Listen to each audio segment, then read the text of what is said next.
day 37 of rereading my Bible, and I read Deuteronomy 12 and 13.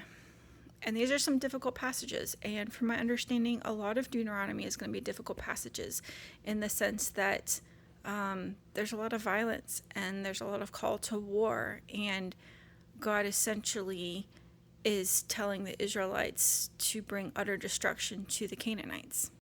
And these passages bring up a lot of questions. People asking, why would a good God command the destruction of his own creation at the hands of the Israelites?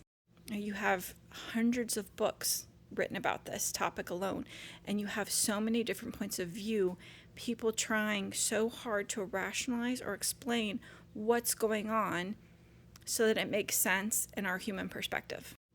And to be honest, I don't know it's going to make sense to our modern day human perspective. I don't know that it will, because like I said in a previous video, we're missing a lot of the context.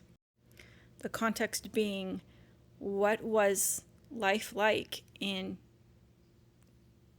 among the Canaanites?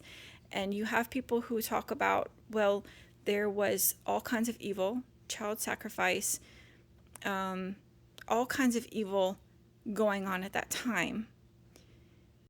Others talk about, well, the Nephilim lived there, so all of this genetics was corrupted by fallen angels. And other people who will just flat out say, this is not literal, this didn't really happen, it's an allegory for something. And I'm not going to pretend to know the answer, to give you an answer that you might be satisfied with. But what I'm seeing so far from how God provides for his people, even though they're rebellious, even though they keep falling into sin and disobeying, for those who are repentant, he comes back again and again and again, and he honors his promises to them.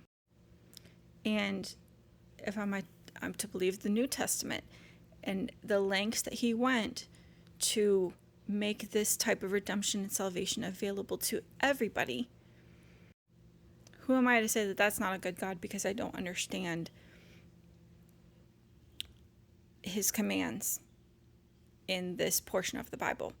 Some people will say, well, I just choose not to believe. I just don't believe in God because of this, because it doesn't make sense to them how that's possible. But what if it is true and you don't understand, and you won't understand this side of heaven? I think that's where the having faith part comes into being of a faith.